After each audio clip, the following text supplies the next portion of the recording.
ओम ओम। ए सखी, ई कौन बाबा हई? नैखू जानत, इहे बाल ब्रह्मचारी बाबा हई। इनका तपस्या केहू न भंग कर सकेला। कितना की तपस्या तो हम भंग कैनी। ई कवन खेत के गाजर हवन। चला सखी।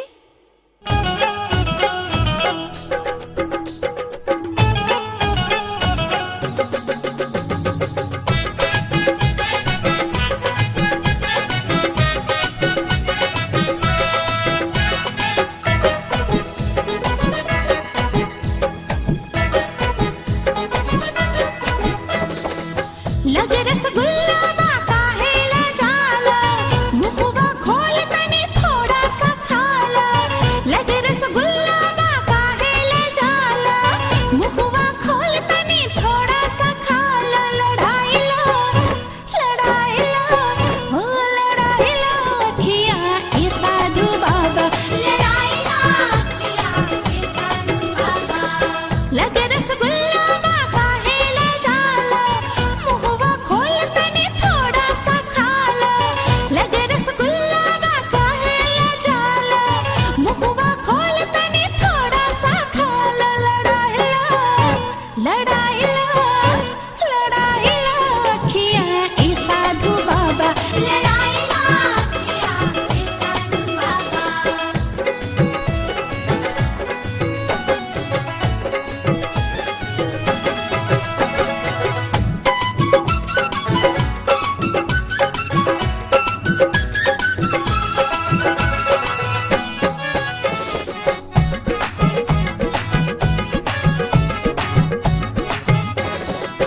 कंठी माला सब पोखरा में फेंक दो, अखियां खोल तनी भीतर ले देख ला।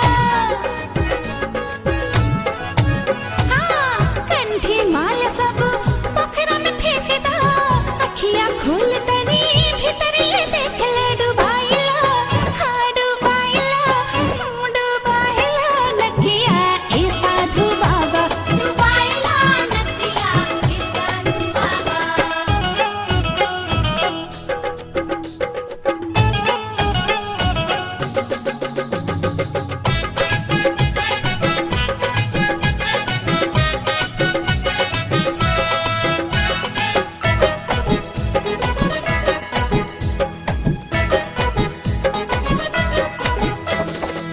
पतक लड़ाइलो अब घैली लड़ाइलो, पान बड़ चगलो कसैली चवाला।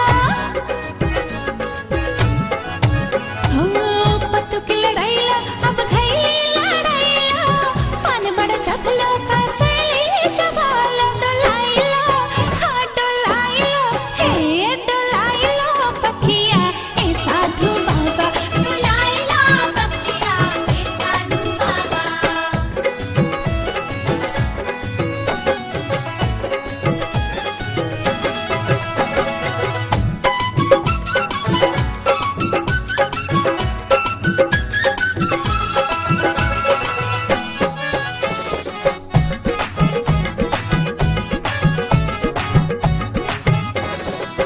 लूट बहार मोरा चढ़ल जवानी, दहिया से चुभेला ठोपे ठोपे पानी।